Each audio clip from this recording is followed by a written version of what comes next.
A'udzubillahi minasyaitonirrajim. Bismillahirrahmanirrahim. La haula wala quwata illa billahil aliyil azim. Alhamdulillahirabbil alamin. Assalatu wassalamu ala asrofil anbiya'i wal mursalin wa ala alihi wa sahbihi ajmain. Rabbi shrah li sadri wa yassir li amri wahlul 'uqdatam min lisani yafqahu qawli waj'alni waziran min ahli. Assalamualaikum warahmatullahi wabarakatuh. Baik, sahabat sekalian, insya Allah judul pagi ini yang dipilih adalah tentang keyakinan adalah kunci, gitu ya. Nah, kita lihat di hadis riwayat Abu Daud dari Anas bin Malik bahwa Nabi Shallallahu Alaihi Wasallam bersabda, jika seorang laki-laki keluar dari rumahnya lalu mengucapkan dengan asma Allah, aku bertawakal kepadanya, tidak ada daya dan kekuatan kecuali dengan izin Allah. Bismillahi tawakkaltu 'alallah, la haula wala quwata illa billahil aliyil azim, gitu ya. Maka pada saat itu akan dikatakan kepadanya, kamu telah mendapat petunjuk, telah diberi kecukupan dan mendapat penjagaan. Hingga syaitan-syaitan pun menjauh darinya. Lalu syaitan yang lain berkata, bagaimana engkau akan menggoda seorang laki-laki yang telah mendapat petunjuk, kecukupan, dan penjagaan? Ini terkait tawakal ya, sahabat-sahabat. Nah, kita sebelum kita masuk nanti melihat ayatnya, ini ada beberapa poin begitu ya, terkait biasanya yang menjadi kendala dalam ibadah dan mengatasinya itu memang harus tawakal gitu. Jadi ujian yang paling besar manusia itu adalah terkait rizki umumnya ya, yang paling banyak gitu. Jadi memikirkan tentang rizki itu seringkali membuat lelah jiwa manusia gitu. Menyita waktu, menyusahkan hati, pikiran, dan juga badannya, dan banyak mendatangkan keburukan dan dosa gitu. Kalau orang tidak yakin dengan jaminan rezeki Allah, maka dia pagi, siang, malam kan pasti akan terus-menerus memikirkan tentang kebutuhan hidupnya dan dari mana memperoleh penghasilan untuk bisa memenuhi semua kebutuhan itu gitu ya. Nah, jadi manusia itu umum ya, manusia sekarang ya khususnya tuh ya pagi, siang, sore ya yang memikirkan ekonomi gitu. Nah, jadi ini kenapa dikatakan ujian paling besar atau paling banyak terkait rezeki, karena semua manusia itu butuh makan, butuh tadi ya sarana untuk mencukupi berbagai kebutuhannya gitu. Mau ulama, mau saudagar, mau umaro, mau siapapun, semuanya butuh ya. Bahkan para nabi, para rasul pun kan sama. Mereka manusia juga seperti kita gitu. Dijelaskan di Al-Qur'an ya. Mereka juga berjalan di pasar-pasar dan juga makan gitu. Jadi mereka ya samalah dengan kita ya. Manusia yang punya kebutuhan hidup, berkeluarga, punya tanggungan gitu ya. Nah, tapi tentu para nabi nggak seperti hari ini bekerja, cari uang, ngantor, kan nggak gitu. Nabi kerjanya menyeru manusia, berperang begitu ya. Tapi ya Allah yang jamin gitu. Banyak yang tidak mau menempuh jalan takwa. Jadi kalau takwa itu kan murah sebenarnya. Ya, kalau kita nyari solusi, nyari jalan untuk mencukupi kebutuhan kita, kadang untuk mencari jalan, untuk cari pekerjaan, pergi ke sana kemari, melamar, ya keluar biaya juga gitu. Sementara kalau takwa itu sebenarnya gratis gitu. Nah, tapi susah orang menerapkan itu. Kenapa? Karena yang pertama tentu ragu ya, tidak punya keberanian untuk menggantungkan hidup kepada Allah sebagai penjamin dan pemberi rezeki. Kemudian yang kedua, kurang merenungi ayat-ayat. Jadi banyak janji Allah di Al-Quran, meskipun memang nggak mudah ya untuk memahaminya dan menerapkannya hingga kemudian Allah berikan buktinya gitu. Karena memang butuh keyakinan itu. Tanpa keyakinan dengan keraguan dijalankan, ya kita antara iya dan enggak gitu ya. Jadi enggak, seakan-akan Allah itu keyakinan kita itu nggak mantap gitu. Banyak keraguan terhadap Allah itu. Nah, semakin orang yakin, semakin cepat sebenarnya Allah itu menjawab. Nah, kemudian juga tadi mungkin tidak menjadikan sabda Nabi dan perkataan orang-orang soleh sebagai panduan gitu. Ya, karena kita kan umumnya mengikuti apa yang sebagian besar manusia yakini gitu. Lingkungan yakini gitu. Terlepas dari itu sesuai atau tidak dengan yang dicontohkan oleh para nabi. Nah, kemudian cenderung mengikuti bisikan syaitan dan perkataan orang-orang bodoh gitu. Jadi banyak istiadat kebiasaan orang-orang yang hari ini tertipu. Bahkan sebagian besar dari manusia yang ada hari ini itu kan dalam kelalaian sebenarnya. Sedikit orang yang berzikir itu sedikit. Itu bahkan di Al-Quran dikatakan jika engkau mengikuti sebagian besar dari manusia, niscaya mereka akan menyesatkanmu dari jalan Allah. Karena susah berpegangan kepada Al-Quran itu gitu. Orang lebih yakin dengan berpegangan yang fisikal. Nah, kita coba tadabur. Kita lihat di Quran surat Az-Zariyat ayat 56 sampai 58. Auzubillahi minasyaitonirrajim. Bismillahirrahmanirrahim. Dan tidaklah aku ciptakan jin dan manusia kecuali untuk beribadah kepadaku. Jadi tujuan penciptaan jin dan manusia hanya untuk ibadah sebenarnya. Aku tidak menghendaki rizki sedikit pun dari mereka. Dan aku tidak menghendaki agar mereka memberi makan kepadaku. Sesungguhnya Allah dialah pemberi rizki yang memiliki kekuatan yang kokoh. Jadi sebenarnya rizki itu ada di balik ibadah gitu. Kalau orang melaksanakan apa yang Allah kehendaki, maka Allah pasti jamin kehidupannya gitu. Ya, kalau orang benar sholatnya, pasti orang itu akan dikasih inspirasi untuk bergerak. Ya, kalau dia beramal soleh, maka Allah pasti akan bukakan berbagai kenikmatan lain. Karena kalau beramal soleh itu kan bekerja sesuai dengan yang paling Allah kehendaki. Yang Allah paling kehendaki adalah sesuai dengan semua kemudahan, nikmat yang sudah Allah kasih.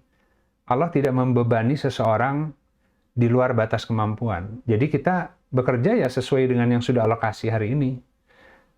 Kalau kita berhasil untuk mensyukuri, Allah akan tambah gitu.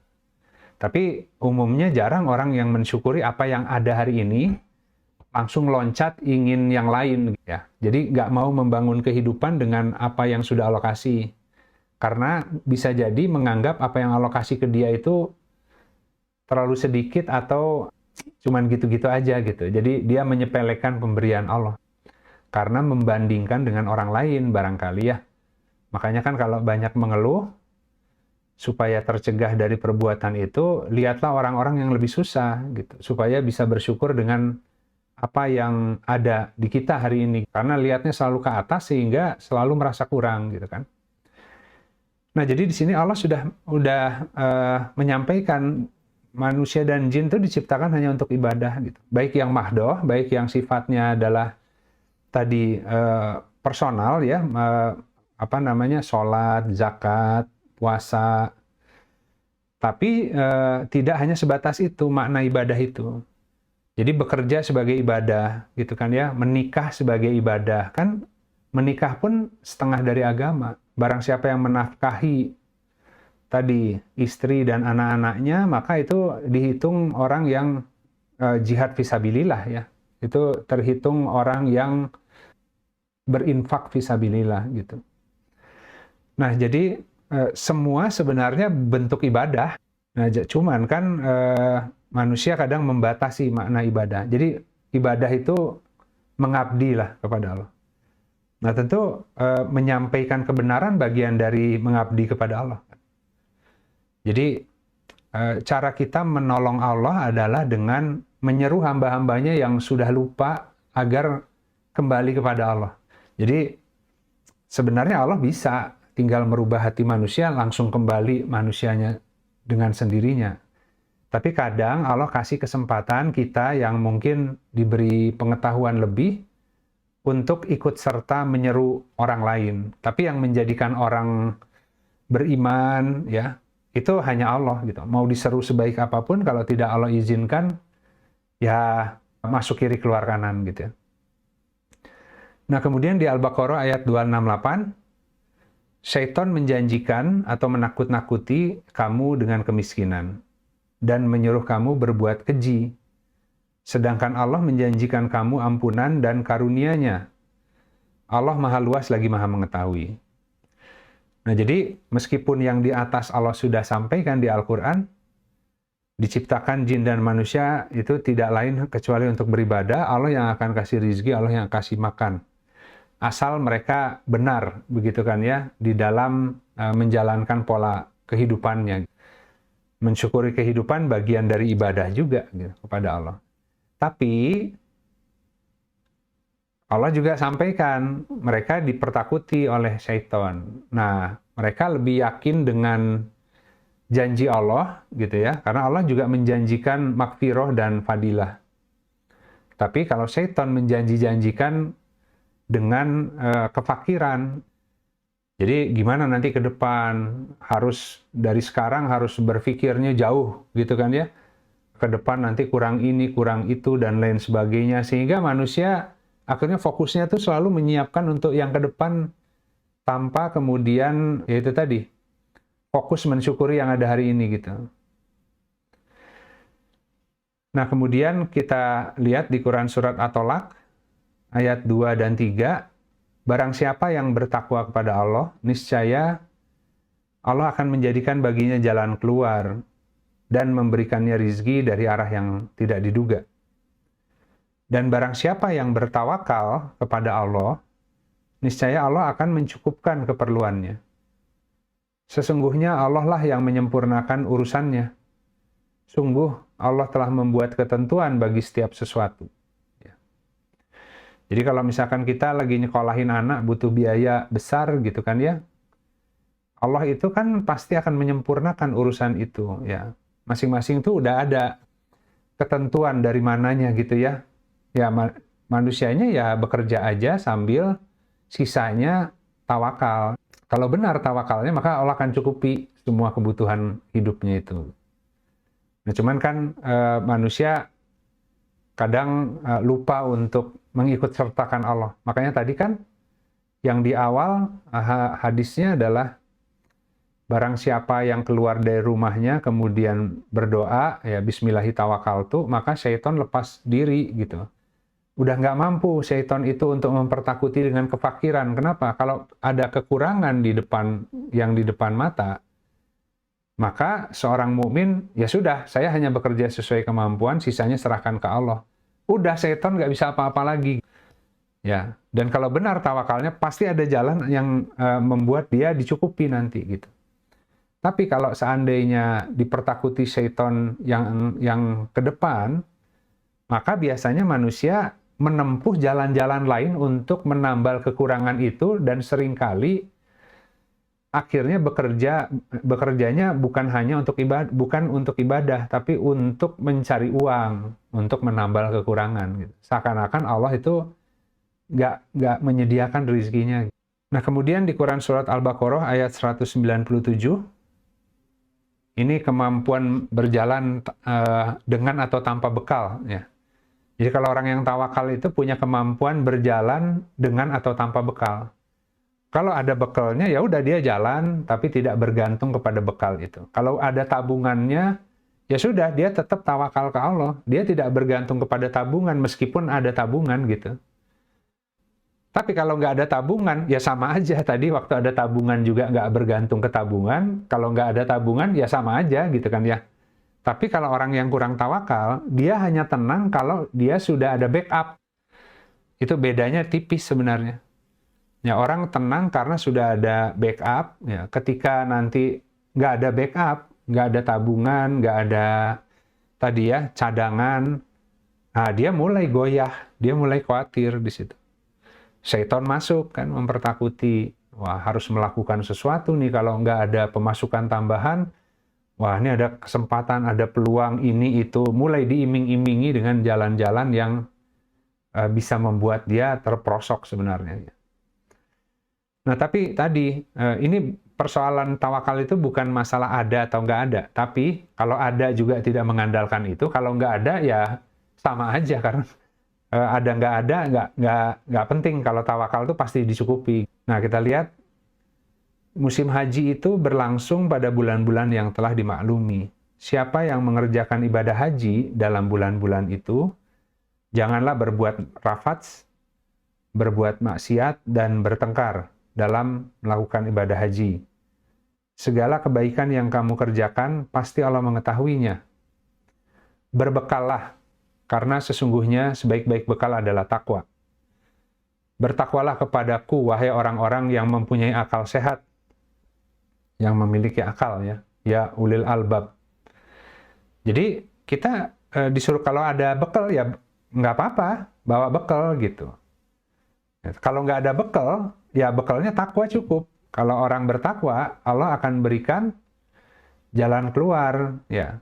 Semua problemnya Allah akan berikan jalan keluar dan rizki dari arah yang tak terduga. Nah, jadi ini persoalannya itu harus zuhud, ya. Kalau ada, kita nggak mengandalkan. Kalau nggak ada, ya sudah, kita sama.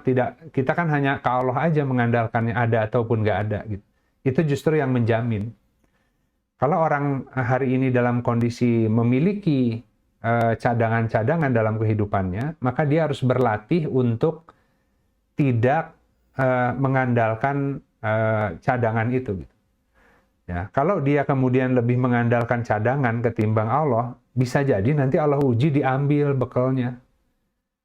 Ya, karena sebenarnya kan kalau benar tauhidnya, nggak ada bekal juga, dengan modal takwa cukup, dengan modal tawakal cukup. Gitu. Ya, tapi alhamdulillah kalau Allah kasih, ya kita disuruh takwa dan tawakal, tapi dalam keadaan ada gitu ya. Gitu. Meskipun kadang ujiannya lebih berat di situ, karena kalau orang dikasih punya kecenderungan untuk mengandalkan yang selain Allah lebih besar. Kalau nggak punya apa-apa, terdesak oleh sebuah kebutuhan tapi nggak punya apa-apa, terpaksa tawakal, kan gitu ya. Nah, jadi ya semua kondisi harus dibangun takwa dan tawakalnya gitu, mau dalam keadaan ada ataupun tidak ada gitu. Sama dengan sedekah, bersedekahlah dalam keadaan sempit maupun lapang. Kalau keadaan kita lapang, kita disuruh bersedekah, beda tuh nanti alokasi rewardnya. Tapi kalau lagi susah, kita juga disuruh bersedekah, beda lagi rewardnya kan. Kalau lagi susah, justru dengan bersedekah itulah jalan agar Allah juga bersedekah dan membukakan apa-apa yang hari ini kita serba sempit. Nah, tapi kalau misalkan dalam keadaan punya, ya wajar memang harus sedekah, karena harus bersyukur dengan berbagai nikmat lebih yang Allah kasih. Kalau bersyukur ya Allah tambah. Jadi rumusnya itu cuman satu aja, sedekah, mau dalam keadaan sempit ataupun lapang. Dijamin gitu. Kalau orang susah ya justru harus banyak sedekah, supaya Allah bersedekah kepada dia. Nah, kemudian kita lihat sebuah hadis ya, masih poin tadi ya, kemampuan berjalan tanpa bekal. Rasulullah Shallallahu Alaihi Wasallam bersabda, siapa saja yang ingin menjadi orang yang terkuat, maka hendaknya ia bertawakal kepada Allah. Siapa saja yang ingin dirinya menjadi orang yang paling mulia, maka hendaknya ia bertakwa kepada Allah. Dan siapa saja yang ingin menjadi orang yang paling kaya, maka hendaknya ia lebih percaya dengan apa yang berada di tangan Allah daripada apa yang ada di tangannya sendiri. Ini luar biasa nih sebenarnya ya. Yang terakhir aja. Ya, barang siapa yang ingin menjadi orang yang paling kaya, maka hendaklah ia lebih percaya dengan yang ada di tangan Allah daripada di tangannya. Kalau kita kan lebih percaya dengan apa yang ada di tangan kita. Kalau lagi nggak ada pegangan tuh kita, wah, susah gitu ya. Padahal kalau orang yang percaya dengan ada yang di tangan Allah itu maha berkelimpahan. Allah memberikan apa yang ada di tangannya, itu tidak mengurangi apa-apa yang masih ada pada Allah gitu. Saking kayanya dan maha berkelimpahan. Nah, kalau manusia connect dengan yang maha kaya itu, Al-Ghani, yaitu Allah, maka tentu dia jadi pemilik harta yang tak berkelimpahan, karena kalau benar dia tadi tawakalnya kepada Allah, setiap kali dia ada kebutuhan akan dikucurkan dari yang maha kaya kepada dia. Cuman kan manusia seringkali merasa cukup. Ah, cukup ya Allah, aku udah gampang, udah bisa menyelesaikan kehidupanku sendiri. Aku udah punya backup, udah punya cadangan, sudah punya backing, aku sudah punya rencana, gitu kan ya. Jadi kalau orang udah punya rencana sendiri dalam kehidupannya, gimana Allah hendak mengaturkan untuk dia rencana terbaik. Tapi kalau orang merasa, wah, dengan semua kemudahan ini, dia membuat sebuah rencana bergerak, tapi kemudian mohon ke Allah untuk dikoreksi, dialirkan kepada yang lebih baik, yang terbaik, yang menurut Allah. Yang saya rancang ini hanya sesuatu yang apa ya, ya rancangan awal yang mudah-mudahan Allah koreksi kalau salah gitu ya. Wah, itu rencana kita itu akan Allah perbaiki sesuai dengan rencananya Allah, pasti hasilnya lebih baik gitu. Karena dia lebih percaya dengan perencanaan yang di tangan Allah ketimbang perencanaan yang udah dia buat sendiri gitu. Bukan berarti orang nggak buat rencana. Ya, orang diem aja, udahlah hidup mau kemana, gimana Allah aja. Nggak gitu. Tawakal itu kan bukan pasrah. Tawakal itu kita bikin rencana sesuai yang paling kita dimudahkan hari ini, tapi tetap bertanya kepada memohon kepada Allah untuk terus dikoreksi, karena bisa jadi yang kita rancang ini banyak yang belum pas gitu. Nah, orang yang tawakal itu akan mengikuti perubahan-perubahan tadi. Ketika yang terjadi berbeda dengan apa yang sudah dia rencanakan, dia langsung loncat, wah, kalau berbeda dari yang kemarin aku rencanakan, berarti ada yang lebih baik nih di sini gitu. Itu namanya tawakal. Jadi nggak pernah kecewa. Nah, ini contoh aja ya, 3 jenis orang dalam mendekati berusaha nih. Manusia itu ada 3 jenisnya dalam hal kalau dia punya kekurangan, punya rencana ya ketika mau berusaha. Yang pertama itu risk taker gitu ya. Jadi kalau risk taker itu yang paling atas ya, ada orang yang berani nekat. Kalau ada peluang dia ambil. Ya, dengan semua resiko berani mengambil peluang. Wah, gaya gitu. Banyak orang gitu. Itu biasanya 50-50 pun dia ambil gitu. Jadi kehidupannya untung-untungan. Ya, di situ ada unsur judinya. Wah, kalau beruntung ternyata jackpot gitu. Berhasil gitu kan ya. Nah, ya bisa untung bisa rugi. Kita udah bahas. Kalau ternyata berhasil diperoleh, ya karena memang ada kehendak Allah di situ. Gitu, pas kebetulan apa yang dia pertaruhkan pas di situ memang ada pengaturan bagian dari Allah untuk takdirnya gitu. Tapi kalau nggak akan dapet. Gitu. Nah, jadi ada orang yang nekat kalau dalam kehidupan, saya ingin supaya maju, saya ambil resiko nih. Ambil resiko mempertaruhkan semua ya. Karena katanya keberhasilan tuh hanya bagi yang berani katanya gitu ya. Nah, Islam nggak boleh begitu. Nggak boleh nekat, nggak boleh 50-50. Ada lagi yang di sebelah kiri itu, yang takut, serba takut. Maunya 100%. Yang pasti-pasti aja. Udahlah, jangan mikir rencana yang besar-besar, yang pasti-pasti aja deh yang dikerjain. Ya. Dia ingin aman gitu. Karena orang yang serba takut juga nggak berani mengambil sebuah tantangan. Kalau orang tawakal itu lain.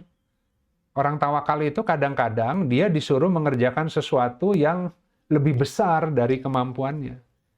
Tapi terukur, dia punya sebenarnya tadi ya, kemampuan dan kesempatan.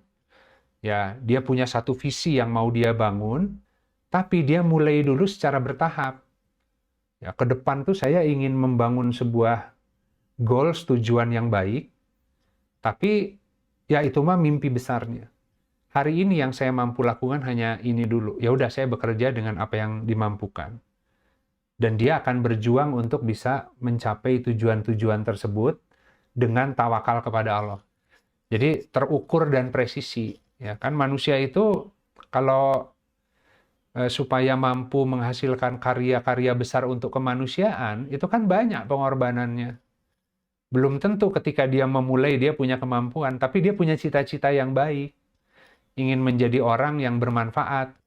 Nah, tapi dia bergerak ke arah sana, ya kan kalau yang nggak punya cita-cita yang tinggi untuk menjadi lebih bermanfaat tuh, yang pasti-pasti aja lah, cari kerjaan yang penting penghasilan bulanan bisa tercukupi, kan dia pasti ke situ. Tapi kalau orang yang ingin bermanfaat, ingin tadi ya, menjadi orang yang kemudian menghasilkan solusi, itu bentuk berjihad, berbakti kepada Allah ya, agar bisa memberi manfaat kepada manusia yang banyak.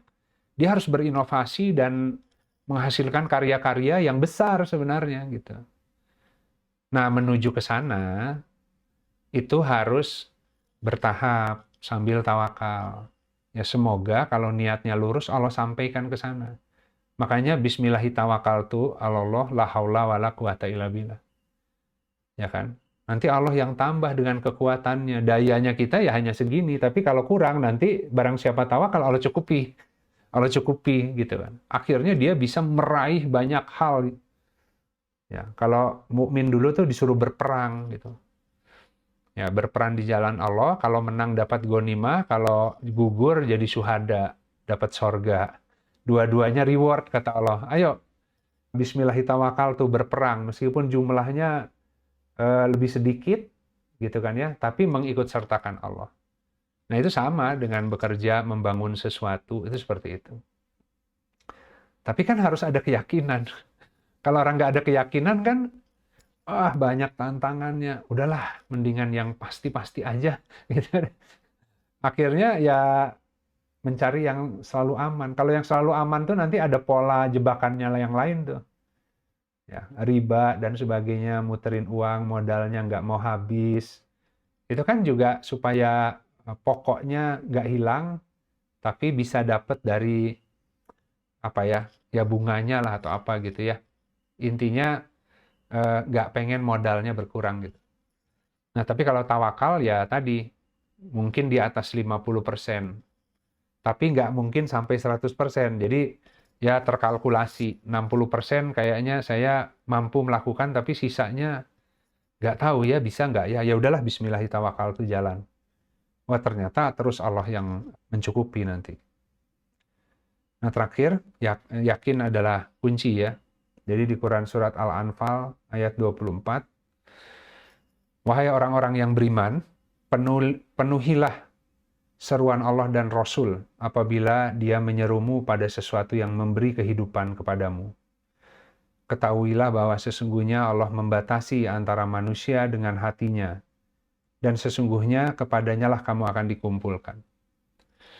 Jadi perintah-perintah Al-Quran itu bagaimana Allah menyeru dan Rasulnya ya. Ya, wahai orang-orang beriman, berperanglah kamu, misalkan. Meskipun perang itu adalah sesuatu yang tidak kamu sukai gitu. Nah, di ayat lain bisa jadi engkau tidak menyukai sesuatu padahal di sana banyak kebaikan bagimu. Jadi kalau orang yang memenuhi seruan Allah dan Rasul-Nya akan menyikapi semua kehidupan itu ya dengan tawakal. Hadapi saja semuanya. Mau yang tantangannya berat-berat, mau yang nikmat-nikmat, kalau semua dihadapi, itu akan memberi kita sebuah kekuatan gitu. Makanya Allah hendak memberi kehidupan kepadamu jika memenuhi seruan Allah dan Rasul-Nya. Artinya, semua peristiwa ataupun model kehidupan yang Allah kasih ini dihadapi dengan sabar, dengan tawakal, tidak ada yang dihindari gitu. Ya, semua masalah dihadapi dengan menyertakan Allah, di balik itu ada jalan keluar kalau takwa. Ya, kadang-kadang kita lari nyari solusi jalan pintas gitu. Makanya tadi oleh setan dipertakuti, wah kalau masalah kayak gitu nanti nggak selesai, mendingan cari begini nih kata setan gitu kan. Padahal kita harus menghadapi, nggak boleh lewat pintu samping, pintu belakang tuh. Nah, ayat yang lain kan masukilah rumah-rumah itu melalui pintunya. Ya, pintu itu Allah kalau ada urusan hadapi dari depan gitu. Sambil mengikut sertakan Allah. Jangan cari-cari gimana ya caranya supaya nggak usah menghadapi susahnya, tapi langsung bisa ada yang bantu gitu. Nah, manusia di situ. Jadi lebih mengandalkan bantuan orang lain ketimbang kalau tawakal Allah yang tuh hadir nanti menyelesaikan. Nah, jadi sarana ma'rifat di balik semua kefakiran, keterdesakan, kalau berhasil tawakal atau takwa, Allahnya hadir gitu. Karena sudah nggak ada jalan keluar, tiba-tiba takwa, tiba-tiba dikasih jalan keluar dan rezeki tak terduga, makin kelihatan Allahnya gitu. Tapi kalau jalan keluar dari pegangan kita sendiri, kadang-kadang kita jadi kurang keyakinannya gitu, karena nggak kelihatan Allahnya gitu kan. Saya sendiri yang beresin kemarin gitu kan ya. Jadi biasanya orang tawakal tuh biasanya banyak dikejar nyaris-nyaris gitu. Sehingga makin kesini makin kenal, makin nggak takut gitu, karena tahu prinsipnya. Nah itu, jadi keyakinan adalah kuncinya, dan yakin itu memang harus ada hujahnya. Supaya bisa memperoleh hujah, maka kita harus berani. Makanya yakin tuh yang pertama ilmal yakin, baca dulu Al-Qur'annya. Nah, coba diterapkan kan. Nanti bisa dilihat tuh. Ada orang-orang, tadi kan diskusi ngobrol dengan para orang-orang soleh yang juga mengerjakan hal yang sama dengan prinsip Al-Quran untuk menambah keyakinan kita. Kalau kita sudah bisa melaksanakannya, hakul yakin, kita jadi punya pengalaman personal. Dan kita bisa jadi saksi atas ayat. Ketika kita nyampaikan kepada orang lain, begini loh jalan keluarnya, ini jelas ayatnya, dan aku membuktikan, makanya aku yakin gitu. Nah gitu mungkin sahabat-sahabat. Jadi ini ada keterangan sedikit. Jadi keraguan itu adalah jika diseru oleh Allah dan Rasul-Nya kepada satu tempat, kemudian kita khawatir penghidupan di sana gimana gitu. Kan dalam kehidupan ini kita sering diarahkan Allah menghadapi berbagai, itu tadi ya, ada pekerjaan yang kurang baik, tiba-tiba ditutup jalannya, tiba-tiba kita jobless, harus mencari lagi yang baru. Kalau semua Allah yang ngatur, yakin bahwa di balik itu tuh nanti ada rezeki yang lebih baik gitu. Jadi kalau sesuatu yang kita berdoa agar Allah berikan terbaik, ternyata buah dari doa itu banyak hal yang dicabut dari diri kita. Kita harus yakin bahwa doa kita itu diijabah, sehingga hal-hal yang kurang baik mulai Allah tutup pintu-pintunya gitu. Nah nanti kalau orang nggak ngerti kan, aku berdoa kok malah jadi susah nih hidupnya gitu kan ya. Bukan susah, yang tidak hak buat dia mulai Allah tutup, sehingga kelihatan ya yang mana yang jalan yang tadi ya ada kehidupan besar bagi dirinya di sana gitu. Nah tadi kemudian orang yang ragu akan jaminan rezekinya mudah dipalingkan dari arah kiblat. Karena syaitan terus kiri, kanan, depan, belakang, dari mana-mana mereka akan membuat kita mengeluh dan tidak bersyukur. Ya baik sahabat sekalian, alhamdulillah, terima kasih atas waktunya siang ini menemani untuk tadabbur Al-Quran. Tapi intinya keyakinan tuh menjadi kata kunci ya. Karena kita nggak bisa tadi berpegangan kepada Allah ketika keyakinannya bermasalah kan. Jadi kalau nggak yakin ya mau gimana gitu. Nah, tapi kan keyakinan pun bukan sesuatu yang didapatkan dengan gratisan. Ya sebenarnya kalau secara definisi yakin itu paketnya iman sebenarnya.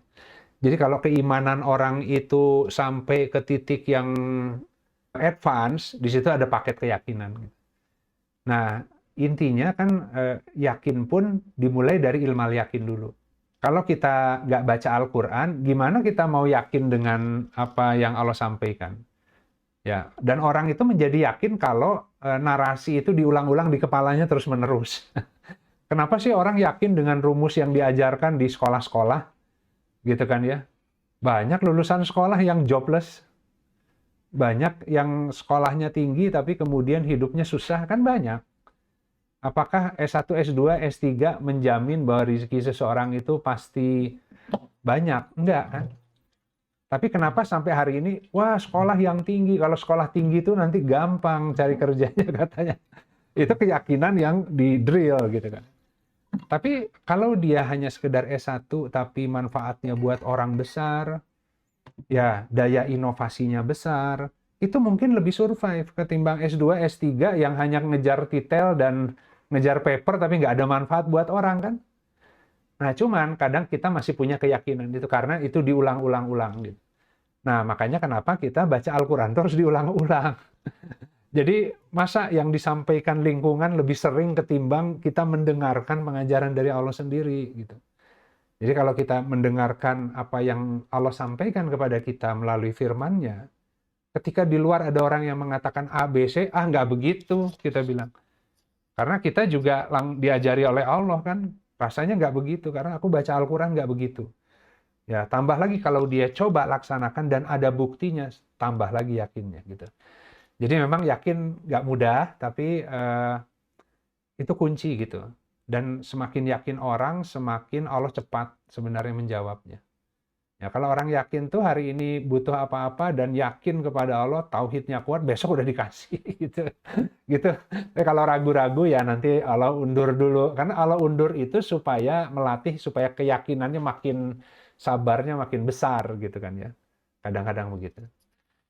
Baik, sahabat sekalian, ini sama saya yang nyampaikan berulang-ulang kan juga dengan harapan semoga saya pun terus Allah tambah keyakinannya karena ya kadang lupa, kadang lemah gitu ya. Nah, kita perlu mengulang-ulang apa yang Allah sampaikan. Baik, yang hak dari Allah, yang batil dari saya pribadi. Jika ada hal-hal yang kurang tepat, semoga Allah menggantikan dengan ilmu yang lebih hak. Mari kita tutup kajian siang ini dengan beristighfar kepada Allah dan kita akhiri dengan doa kafaratul majelis. Astagfirullahaladzim, alladzi la ilaha illa huwal hayyul qayyum wa atubu ilaik. Subhanakallahumma rabbana wa bihamdika asyhadu an la ilaha illa anta astaghfiruka wa atubu ilaik. Subhana rabbika rabbil izzati amma yasifun wa salamun alal mursalin walhamdulillahi rabbil alamin. Wassalamualaikum warahmatullahi wabarakatuh.